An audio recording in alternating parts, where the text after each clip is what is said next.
Hi, ഞാൻ അഞ്ജന. ഞാൻ class 6 യുവ ബാച്ച് സ്റ്റുഡൻ്റാണ്. എനിക്ക് ഒരുപാട് ഇഷ്ടമാണ് എക്സാമിന് ബാച്ച്.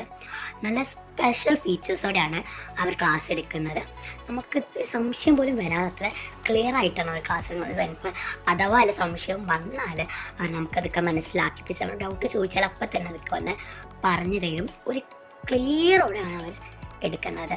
എനിക്ക് ഭയങ്കര ഇഷ്ടമാണ്. അവിടുത്തെ ടീച്ചേഴ്സാണെങ്കിൽ ശരി, ക്ലാസ് ആണെങ്കിൽ ശരി, നമുക്ക് എത്ര മനസ്സിലാക്കിപ്പിച്ചാണ് അവർ എടുത്തിരുന്നത്. ഇപ്പം അതിലെ ഫീച്ചേഴ്സ്, യുവ ബാച്ചിലെ ഫീച്ചേഴ്സ് നമുക്ക് ക്ലാസ്സിൽ എക്സാംസ് നമുക്ക് ഫ്രീ കിട്ടുന്ന ടൈമിൽ നമുക്കൊന്ന് അതിന് കാണാൻ പറ്റില്ലെങ്കിൽ നമുക്ക് നാളെ ഇരുന്ന് കാണാം. ആ രീതിയിലാണ് അവർ ക്ലാസ്സൊക്കെ പ്രൊവൈഡ് ചെയ്യുന്നത്. റെക്കോർഡഡ് ക്ലാസ് എല്ലാം നമുക്ക് നല്ല ക്ലിയർ ആയിട്ട് അവരെടുത്ത് നമുക്കൊരു ഡൗട്ട് പോലും വരില്ല. എനിക്കതുകൊണ്ട് യുവ ബാച്ച് ഭയങ്കര ഇഷ്ടമാണ്. ടീച്ചേഴ്സൊക്കെ നല്ല ടീച്ചേഴ്സാണ്. നല്ല നമുക്ക് സംശയം വന്നാൽ അത് കറക്റ്റാക്കി നമുക്കത് നമ്മളത് പഠിപ്പിച്ച് നമുക്കത് അത്രയും മനസ്സിലായെന്ന് അറിഞ്ഞതുകൊണ്ട് നമ്മൾ എക്സാമൊക്കെ നടത്തി ഹോംവർക്കൊക്കെ തന്ന് അറിയാത്തതൊക്കെ നമ്മളോട് ആൻസർ ചെയ്യാൻ പറഞ്ഞു. അതുകൊണ്ട് എനിക്ക് ഒരുപാട് ഇഷ്ടമാണ് എക്സാമിൻ്റെ ടീച്ചേഴ്സ് മാത്രമല്ല എല്ലാ ഫീച്ചേഴ്സും എല്ലാവരും എനിക്ക് എക്സാമിനർ ബാച്ചിനെ എനിക്ക് ഒരുപാട് ഇഷ്ടപ്പെട്ടു. അപ്പം എക്സാമിനർ ബാച്ച് എനിക്ക് ഭയങ്കരമായിട്ട് ഇഷ്ടപ്പെട്ടു. അത്രയേ ഉള്ളൂ.